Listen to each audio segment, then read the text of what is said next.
درود و صلوات کے بعد میرے نہایت ہی معزز و محتشم سامعین کرام، اللہ رب العزت کے فضل اور اس کی توفیق سے درس فقہ کی نشست میں آج ہم حاضر ہیں۔ اعتکاف کا بیان ہم پڑھنے لگے ہیں۔ رب قدوس جل وعلا نے ارشاد فرمایا وَلَا تُبَاشِرُوهُنَّ وَأَنْتُمْ عَاكِفُونَ فِي الْمَسَاجِدِ، جب تم مسجدوں میں اعتکاف کر رہے ہو تو عورتوں کو ہاتھ نہ لگاؤ۔ صحیحین میں ام المومنین حضرت عائشہ صدیقہ رضی اللہ تعالیٰ عنہا سے مروی ہے، رسول اللہ صلی اللہ علیہ وآلہ وسلم رمضان المبارک کے آخری عشرہ کا اعتکاف فرمایا کرتے تھے۔ امام ابو داود نے حضرت ام المومنین عائشہ صدیقہ رضی اللہ تعالیٰ عنہا سے روایت کیا، رسول اکرم صلی اللہ علیہ وآلہ وسلم نے ارشاد فرمایا کہ نہ مریض کی عیادت کو جائے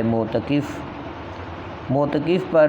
سنت یہ ہے کہ نہ مریض کی عیادت کو جائے، نہ جنازہ میں حاضر ہو، نہ عورت کو ہاتھ لگائے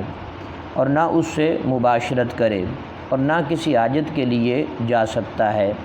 مگر اس حاجت کے لیے جا سکتا ہے جو ضروری ہے، اور اعتکاف جو ہے بغیر روزہ کے نہیں ہوتا، اور اعتکاف جماعت والی مسجد میں کرے۔ کوئی بندہ اعتکاف تو کرے اور روزہ نہ رکھے تو اس کا اعتکاف جو ہے وہ نہیں ہوگا۔ امام ابن ماجہ نے حضرت عبداللہ ابن عباس رضی اللہ تعالیٰ عنہما سے روایت کیا، رسول اللہ صلی اللہ علیہ وآلہ وسلم نے معتکف کے بارے میں فرمایا کہ وہ گناہوں سے باز رہتا ہے اور نیکیوں سے اسے اس قدر ثواب ملتا ہے جیسے اس نے تمام نیکیاں کی۔ امام بہقی نے حضرت امام حسین رضی اللہ تعالیٰ عنہ سے روایت کیا، حضور اقدس صلی اللہ علیہ وآلہ وسلم نے ارشاد فرمایا، جس نے رمضان میں 10 دنوں کا اعتکاف کر لیا تو وہ ایسا ہے جیسے 2 حج اور 2 عمرے اس نے کیے، یعنی اتنی بڑی فضیلت ہے اعتکاف کی۔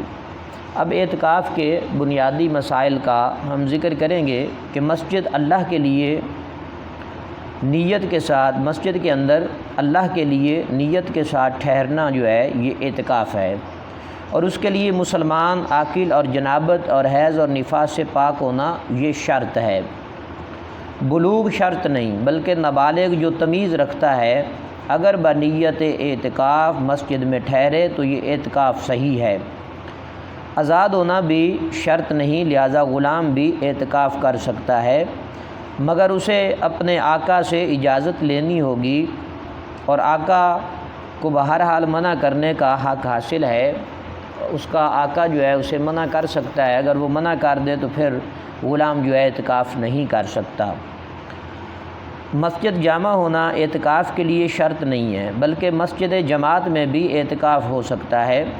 مسجد جماعت وہ ہے جس میں امام اور مؤذن جو ہیں وہ مقرر ہوں، اگرچہ اس میں پنجگانہ جماعت نہ ہوتی ہو، اور آسانی اس میں ہے کہ مطلقاً ہر مسجد کے اندر اعتکاف جو ہے وہ درست ہے، اگرچہ وہ مسجد جماعت نہ ہو پھر بھی اس میں اعتکاف کیا جا سکتا ہے، خصوصاً اس زمانے میں کہ بہت ساری مسجدیں ایسی ہیں کہ جن میں نہ امام ہیں نہ مؤذن ہیں۔ سب سے افضل مسجد جس میں اعتکاف کیا جائے وہ مسجد حرم شریف ہے، پھر اس کے بعد مسجد نبوی صلی اللہ علیہ وآلہ وسلم ہے، پھر مسجد اقصیٰ، پھر اس کے بعد جہاں بھی بڑی جماعت والی مسجد ہے اس میں آپ اعتکاف کر سکتے ہیں۔ عورت کو مسجد میں اعتکاف کرنا جو ہے یہ مکروہ ہے، بلکہ وہ گھر میں ہی اعتکاف کرے، مگر اس جگہ اعتکاف کرے جو اس نے نماز پڑھنے کے لیے مقرر کر رکھی ہے، جسے مسجد بیت کہتے ہیں، یعنی گھر کی مسجد۔ عورت کے لیے یہ مستحب بھی ہے کہ گھر میں نماز پڑھنے کے لیے کوئی جگہ مقرر کر لے، اور چاہے کہ اس جگہ کو پاک صاف رکھے، اور بہتر یہ ہے کہ اس جگہ کو چبوترے وغیرہ کی طرح بلند کر لے جہاں نماز پڑھنے کا اہتمام کیا جائے۔ بلکہ مرد کو بھی چاہیے کہ نوافل کے لیے گھر میں کوئی جگہ مقرر کر لے کہ نفل نماز گھر میں پڑھنا افضل عمل ہے۔ رسول اکرم صلی اللہ علیہ وآلہ وسلم نے فرمایا کہ اپنے گھروں کو تم قبرستان نہ بناؤ، مراد یہ ہے کہ گھر میں تم سنت اور نوافل کی ادائیگی کر سکتے ہو۔ اگر مسجد سے جا کر یہ گمان غالب ہے کہ گھر میں جا کر نہ نوافل پڑھے جائیں گے نہ سنت پڑھی جائیں گی، تو پھر مسجد میں پڑھنا ہی افضل عمل ہے۔ اگر عورت نے نماز کے لیے کوئی جگہ مقرر نہیں کر رکھی ہے تو گھر میں اعتکاف نہیں کر سکتی۔ نماز کے لیے گھر میں مسجد بیت یعنی ایک حصہ مخصوص کرنا پڑے گا کہ یہاں پر وہ نماز پڑھے گی۔ گھر میں جو حصہ مخصوص کیا جاتا ہے عورتوں کے لیے اس کو کہتے ہیں مسجد بیت، یعنی گھر کی جو مسجد ہے مخصوص حصہ، اس میں عورت جو ہے وہ اعتکاف کر سکتی ہے۔ البتہ اگر اس وقت یعنی جب کہ اعتکاف کا ارادہ کیا کسی جگہ کو نماز کے لیے خاص کر لیا تو اس جگہ اعتکاف کر سکتی ہے۔ خنثیٰ جو ہے وہ مسجد بیت میں اعتکاف نہیں کر سکتا۔ یہ چند بنیادی مسائل ہم نے ذکر کیے۔ کل اعتکاف کی 3 قسموں کا ہم ذکر کریں گے۔ اللہ تعالیٰ مجھے اور آپ کو فقہی مسائل پر عمل درآمد کرنے کی توفیق عطا فرمائے۔ وآخر دعوانا الحمد للہ رب العالمین۔